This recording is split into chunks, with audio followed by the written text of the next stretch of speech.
สบายดีเนาะมื้อนี้เขาจะมาต่อบทเรียนของเขาไปมื้อนี้แหละแม่นเขาจะมาสอนวิธีการแต้มบัวฮังลินหรือว่าตัวฮังลินอยู่หลังคาตัวนี้เนาะกับตัวแผ่นเบตงอยู่ต่อหน้าของเขานี่นะพวกเจ้าไปเบิ่งที่รูปเนาะอ่าตัวฮังลินตัวนี้นะตัวบัวฮังลินตัวนี้กับแผ่นเบตงพวกนี้มื้อนี้เขาจะพาไปแต้มจุดนี้มีเต้พวกเจ้าเข้าไปที่โปรแกรม Revit เนาะหรือว่ามันจะมีรูปขยายอยู่ในจุดนี้นะเขาจะไปแต้มฮังลินตัวนี้กับแผ่นเบตงทางหน้านี่นะมีเต้พวกเจ้าไปเปิดโปรแกรม Revit ออกมาการแต้มจุดนี้แดเขาจะแต้มอยู่ใน 3D นี้เลยนะโดยที่บ่จำเป็นไปที่ 2D ก็ได้แนะนำให้พวกเจ้าเปิดตัวนี้นะเป็น Hidden Line ให้มันเป็นขาวดำนะ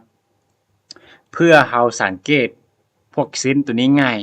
นะมันจะมีกรีดลายตัวนี้ได้ง่ายตอนในการเบิ่งเลยนะอยู่ที่ 3D นี่เลยมีแต่พวกเจ้าไปที่ Architecture เนาะถึงว่ามันยังเป็นภาคโครงสร้างอยู่แต่ว่ามันจะใช้คำสร้างอยู่ในหมวดหมู่ Architecture นี่มาแต้มพวกเจ้าไปที่ Architecture หลังจากนั้นไปที่ Component ตัวนี้และเลือกไปเป็น Model in Place นะคำสร้างตัวนี้เรายังจะได้ใช้งานหลายต่อในการตกแต่งบัวทั่วไปนะหลังจากที่เจ้าเลือกเข้ามาในจุดนี้ได้แล้วแนะนำให้ว่าพวกเจ้าจะเลือกไปอยู่ในหมวดหมู่ตัวใดอยู่ในจุดนี้นะเนาะพวกแผ่นเบตงนี่นะมันจะเทพร้อมกับอย่างมันจะเทไผ่เทมันนี่นะแต่เขาจะจัดอยู่ในหมวดหมู่ของพื้นไปเลยเนาะของฟลอร์ไม่แต่พวกเจ้าเลื่อนลงมาให้มาเห็นโตที่เขียนว่า floor นะ floor นี่ได้ floor ก็เป็นพื้นเขาจะจัดอยู่ในหมวดหมู่ของพื้นตัวนี้มีแต่เจ้าติดใส่แล้วกดโอเคแล้วมีแต่พิมพ์ชื่อใส่ว่าแผ่นเบตงทางหน้านะแผ่นเบตงทางหน้าก็ได้หรือว่าเจ้าจะพิมพ์ชื่อแนวใดใส่ก็ได้นะแผ่นเบตงทางหน้าแล้วกดโอเคหลังจากเข้ามาฮอดในจุดนี้แล้วเงินของเขาจะเป็นสีเทาไปไม่เลยแล้วเขาจะไปใช้คำสั่งมาแต้มแนะนำให้พวกเจ้าติดไปใส่ด้านหน้าถ้าแผ่นของเขาอยู่ในรูปด้านตัวใดก็ไม่ได้ติดใส่รูปด้านตัวนั้นแต่เขาจะลืมแต้มอยู่ทางหน้านี้ก่อนนี่นะแล้วมีติดใส่รูปด้านหน้าแบบนี้หลังจากนั้นเขาจะใช้คำสั่ง extrusion นี่มาแต้มพวกนี้นะเขายังจะได้ใช้งานต่อไป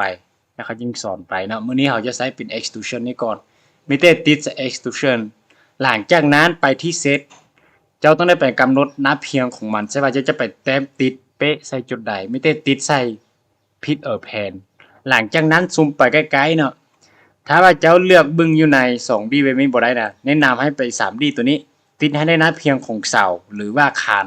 ก็ได้มีแต่ติดใส่แบบนี้ก่อนถ้าว่าเจ้าบ่แน่ใจว่าได้ละบ่มีแต่ไปที่โชว์ตัวนี้ติดใส่โชว์เนี่ยมันจะมีหน้าเพียงตัวนี้ว่าติดเป๊ะใส่คานตัวนี้เจ้าสามารถไปแต้มได้แล้วเนาะหลังจากนั้นมิเตกลับคืนไปติดใส่โชว์และมิเตติดใส่ด้านหน้าแบบนี้ก็มิเตลืมไปแต้มเลยเนาะรูปขยายของเขาแม่นลงมา 1,800 เนาะได้กับ800รูปขยายของเขาจุดนี้นะเขาจะลืมแต้มจุดนี้ไปก่อนนะลงมาไม่ 1,800 มิเต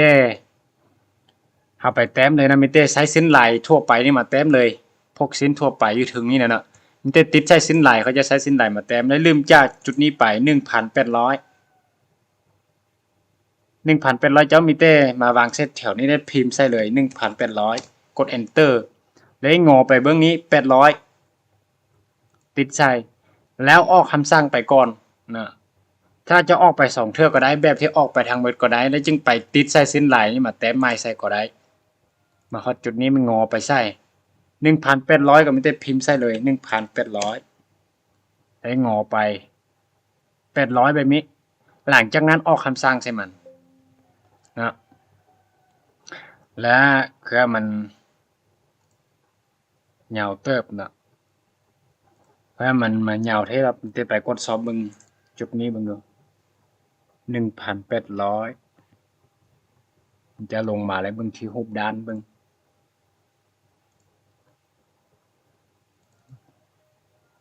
มันก็จะมาประมาณนี้เลยเนาะ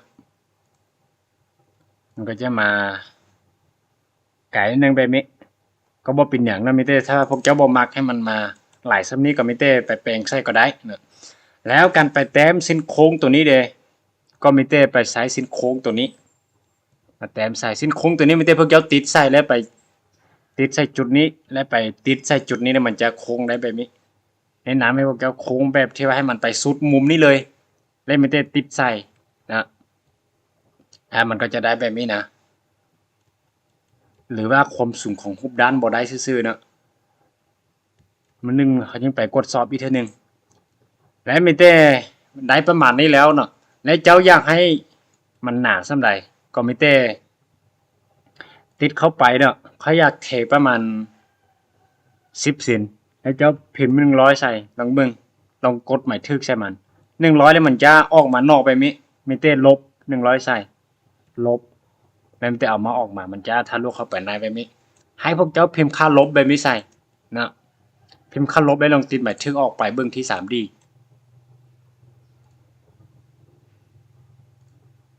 เปิดเป็นแบบนี้ก็ได้แล้วมื้อนึงเขาจะพาไปเปลี่ยนวัสดุให้มันเป็นเบตงเนาะลองไปกดสอบเบิ่งรูปด้านว่าขนาดของเขาได้ละบ่ก็ได้อยู่เนาะแต่ว่าจุดนี้รู้สึกว่ามันจะตามโพดยังเหลือ 1,600 ซื่อๆแต่ก็เอาซ้ำนี้ไปได้ก็ได้เนาะ 3,800 ก็ได้แล้วขนาดนะอันที่ 3B นี้เขาไม่ได้แต้มให้มันแล้วบัดเดียวเลยมันจึงกดออกมาเลยนะจุดนี้นะก็ไม่ได้ติดเข้าไปหรือว่าพวกเจ้าจะไปที่คำสั่งใหม่มาได้ก็ได้แต่เขาจะใช้แบบที่ว่าให้มันเป็นหมวดหมู่เดียวกันในจุดนี้เลยไม่ได้ติดเข้าไปแล้ว edit in place แล้วกลับขึ้นไปติดใส่แล้ว edit extrusion หลังจากนั้นแนะนำให้เปิดตัวนี้ไปเป็น hidden line ก่อนแล้วจึงไปใช้สิ้นไลน์มาแต้มจุดนี้นะลงมาถ้า 1,800 มันจะไกลแฮงเนาะลองเบิ่งจุดนี้เบิ่งรูปขยายว่าเป็นจังไดจุดนี้จะมา 1,000 ซื่อๆเนาะจะมา 1,000 มีแต่เฮามา 1,000 แล้วไป800คือเก่าและมีแต่เขาจะงอไป500นะตัวนี้นะงอไปถึง500มีแต่ออกคำสั่งก่อนแล้วมีแต่กลับขึ้นไปติดสิ้นไหลแต้มลงมา 1,000 แล้วงอไป800ดึงไปแบบนี้ถ้าว่าพวกเจ้าจุดนี้นะมันจะต่ำเกินไปมีแต่เขาจะติดให้มันลบค่าประมาณเขาจะเทคใส่ก็ได้นะมีแต่ติดใส่เทคจุดนี้ไปหาจุดนี้นะ 1,800 ถ้ามันสูงโพดเนาะก็มีแต่มันจะปรับค่าน้อยนึงให้มันนะแต่เขาจะเอาเป็น 1,800 แบบนี้ไปนะถ้าพวกเจ้าบ่มักก็มีแต่ติดใส่แล้วก็มีแต่ยับขึ้นไปถึงแบบนี้ใส่ซื่อๆเนาะตัวนี้ลึบออกไปก็ได้และหลังจากที่เจ้าแต้มได้แบบนี้ก็มีแต่ติดหมายทึกไปก่อนเดี๋ยวมันจะได้ออกมาเข้าๆประมาณนี้เนาะ2แผ่นตัวนี้นะแล้วเขาจะไปใส่วัสดุให้จุดนี้เลยมีแต่ติดเข้าไปแล้วไปที่ Material ตัวนี้นะมีแต่ติดเข้าไปทางหลังของ By Category ตัวนี้แล้วมันจะเข้ามาในโหมดที่ว่าใส่วัสดุให้มันมีแต่พวกเจ้าไปเสิร์ชอยู่ถึงนี้เขียนใส่ว่า B beam ถ้ามันบ่ออกมาแบบนี้นะมีแต่พวกเจ้าพิมพ์ใส่ว่าคอนกรีตเนาะคอนกรีตพิมพ์คอนกรีตล้าๆแล้วมันจะออกมาตัวนี้เขาจะใช้เป็นคอนกรีตซึมเล็กนักตัวนี้ใส่และหลังจากที่เจ้าติดใส่แบบนี้แล้วอย่าลืมไปที่กราฟิกตัวนี้ติดหมายถึงนี้ใส่เพื่อเขาจะเอาวัสดุตัวนี้ไปเรนเดอร์เนาะจะติดใส่มันแล้วกดโอเคออกไปแล้วไม่ได้ติดหมายถึกไปเรื่อยๆจนไปฮอดที่ 3D แบบนี้ไปเปิดสีเบิ่งเนาะเปิดเป็นลิสติกเบิ่งเดี๋ยวมันจะได้แผ่นนี้ออกมาซะนั้นแม่น2แผ่นนี้ต่อไปเด้ในจุดนี้เนาะมันจะไปแต้มใส่ให้ไปที่รูปด้านนี้เลยเนาะแล้วไปที่จุดนี้เลือกไปเป็น Hidden Line คือเก่าและมีแต่พวกเจ้าไปที่ Architecture นี่คือเก่าเลยไปที่ Component แล้วไปที่ Model in Place เลื่อนลงมาเป็นฟลอร์คือเก้านะเป็นฟลอร์คือเก้ากดโอเคไม่ได้เขียนเสื้อแผ่นเบตงทางหน้าคือเก้านะแผ่นเบตงทางหน้าแต่ว่าเมื่อกี้เป็นร้านมันได้01ใช่มันนะมันได้กดโอเคเพราะว่าเลวิตจะบอกให้ซื้อซ้ำกันนะอย่าลืมนะมิเต้ไปที่ extrusion และไปที่ set pit a plan แต่ไปจำให้ได้นะเพียงใดหนึ่งก่อนถ้าเจ้าจำบ่ได้มันจะบอกให้นะมิเต้เฮาใช้หลังจากจำได้แล้วมิเต้กดสอบเบิ่งเป็นเซตต้องได้แบบนี้หรือว่าจะไปติดใส่หน้าเพียงของเสาก็ได้นะแล้วติดสไลด์ตัวนี้ติดโชว์ออกไปเนาะเขาจะแต้มออกมาตัวนี้ลงมาประมาณ800พอเนาะ800งอไป800หรือ80เซนจุดนี้แล้วมีแต่กฎหมายทึกใช่มันแต่อย่าลืมนะจุดนี้นะให้มันลบลงไป-100นะก็มีแต่ติดใส่จุดนี้และเขาจะไปแต้มเทอละแผ่นใส่มันเนาะแต่ว่าเขาต้องได้ไปใส่วัสดุให้มันก่อนมีแต่เขาเลือกไปจุดนี้เลยมีแต่กดโอเคไปเลยเลือกเป็นคอนกรีตเบตงซึมเล็กคอนกรีตซึมเล็กนักตัวนี้นะขอโทษนะมีแต่กดโอเคเข้าไปหลังจากนั้นมีแต่กดหมายทึกไปเรื่อยๆนะและ2เบื้องนี่เลยยังเฮ็ดแนวใดนะในจุดนี้นะก็มีแต่มินเลอร์มาเลยนะวิธีเฮ็ดมีแต่พวกเจ้าเฮ็ดตามค่อยนี่ก็ได้เนาะมีแต่เลือกให้ได้แผ่นตัวนี้แล้วไปที่รูปด้านหน้านะไปที่เบื้องของ Project Browser แล้วมันจะมี Elevation ตัวนี้มีแต่พวกเจ้าเปิดออกมาแบบนี้เนาะเลือกให้ได้มันก่อนเลือกให้ได้มันแล้วไปที่ฟอนต์ตัวนี้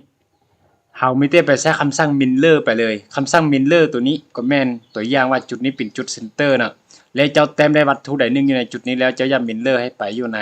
เบื้องขวามือตัวนี้ก็มีแต่ไปใช้ Mirror นี้นะก็มีแต่เจ้าเลือกได้แบบนี้แล้วไปที่ Mirror แล้วไปจับให้ได้เซนเตอร์แบบนี้เวลาพอเจ้าจับให้ได้เซนเตอร์อยู่ใน Revit มันจะแสดง 3J นี้ออกมาไม่ได้ไปติดใส่แล้วเอาเมาส์ขึ้นถึงหรือลงลุ่ม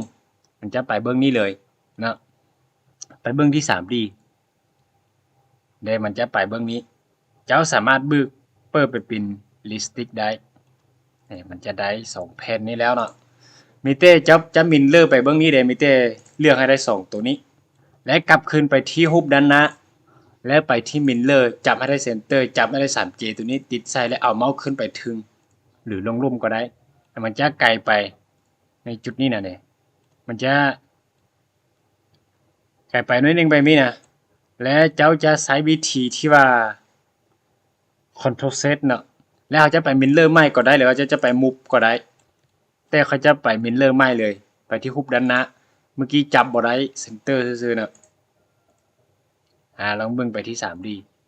เด้มันจะเข้าไปในจุดที่ว่าได้ถ้าว่าจะจับให้ได้เซนเตอร์นะแล้วมันจะออกคำสั่งออกมาแล้วมันจะแต้มได้แผ่นไปตรงทางน้ำแบบนี้แล้วเนาะ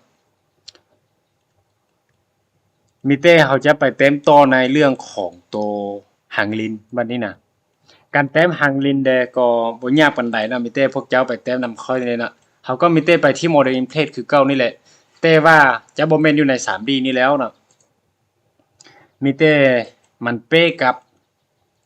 ตัวคันหลังคาคือกับค่อยว่า Revit แล้วแม่นมันอยู่ในระดับตัวใดก็มีแต่เข้าไประดับตัวนั้นมีแต่เข้าไปที่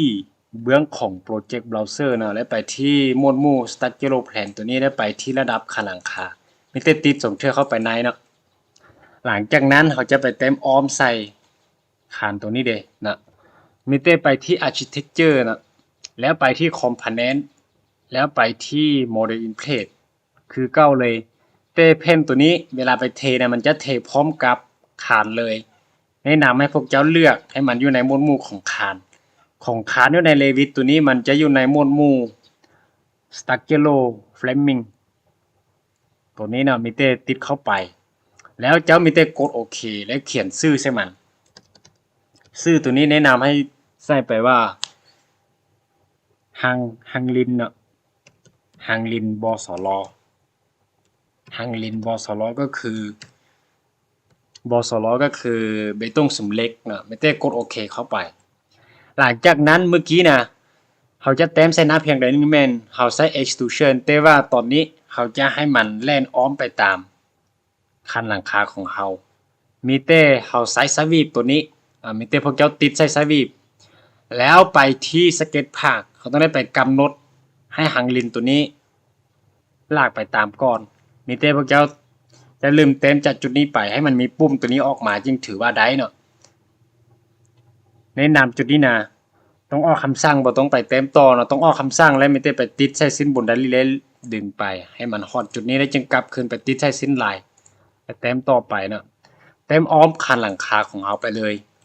เจ้าจะลืมเต็มจากจุดใดมาก็ได้เนาะขอให้มันมีปุ่มตัวนี้เป็นปุ่มที่ว่ายืนยันให้เขาเนาะอ้างอิงให้เขามีแต่เต็มกลับคืนมาฮอดจุดเก่าหลังจากที่ว่าได้แบบนี้แล้วมีแต่ติดหมายถึงออกไปแล้วเขาจึงไปเต็มอยู่ 3D บัดนี้นะเต็มอยู่ 3D เวลามาฮอดจุดนี้แนะนำให้พวกเจ้าเปิดตัวนี้ไปเป็นขาวดำเพื่อให้เขาบึงสิ้นง่ายตอนในการแต้มเนาะและถ้าว่าปุ่มของเจ้านี่นะมันอยู่ในจุดนี้ก็มีแต่แนะนำให้เปิดเป็นรูปด้านข้างซ้ายข้างขวาแบบนี้แต่ว่าปุ่มของเขาอยู่ในรูปด้านข้างขวาแบบนี้แล้วเขาจะเปิดเป็นรูปด้านหน้าเพราะว่าตัวทางเลนของเขาจะแต้มแบบนี้เด้เนาะก็ต้องได้เปิดเป็นรูปด้านหน้าแบบนี้ถ้าว่าของพวกเจ้าแต้มคือค่อยนี่นะเนาะและการมีแต่การแต้มได้มี2วิธีที่1นั่นมันเขาจะไปใช้ edit profile ตัวนี้มาแต้มและขีดตามใจใส่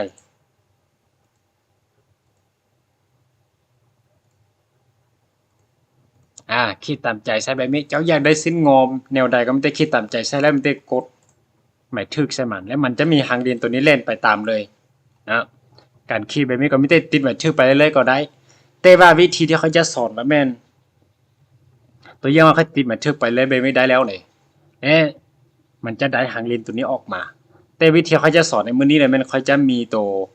หางเรียนที่ว่าสำเร็จรูปแล้วพาพวกเจ้าโหลดมาใช้เลยนะการแก้ไขได้ถ้าว่าเจ้าติดหมายถึกออกมาไม่ได้แล้วมีแต่ติดใหม่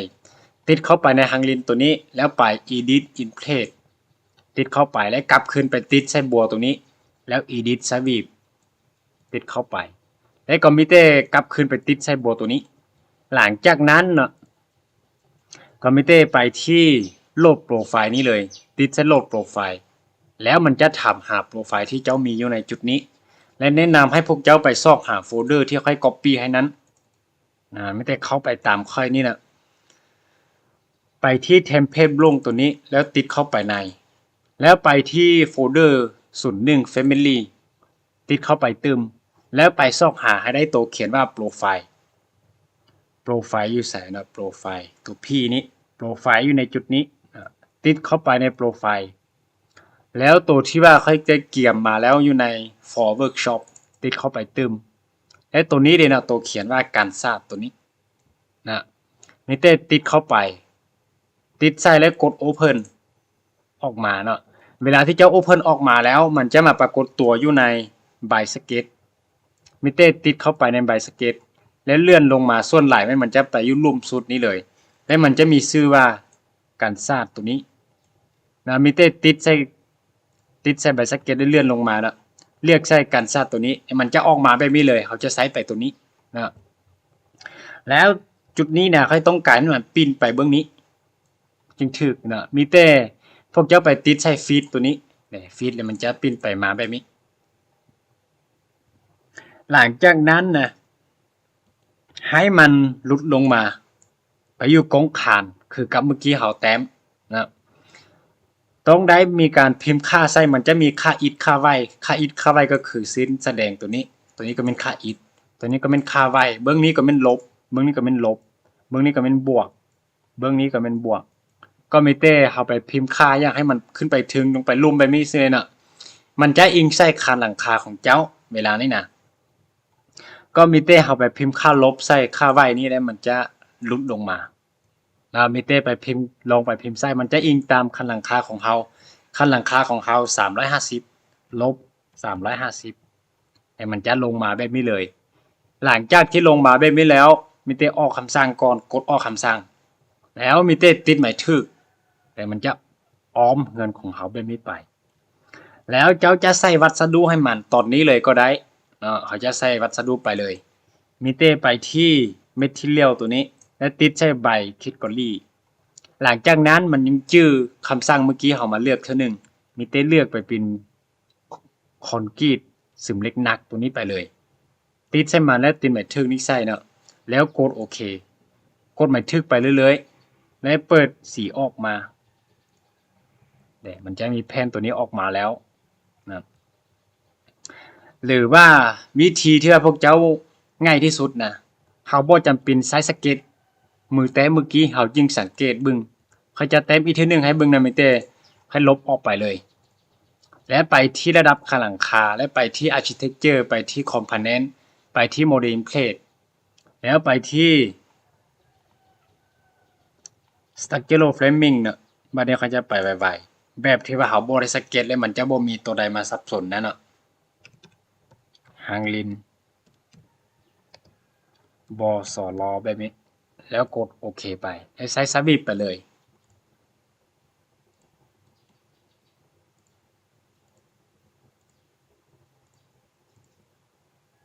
แต้มอ้อมคันหลังคาของเรา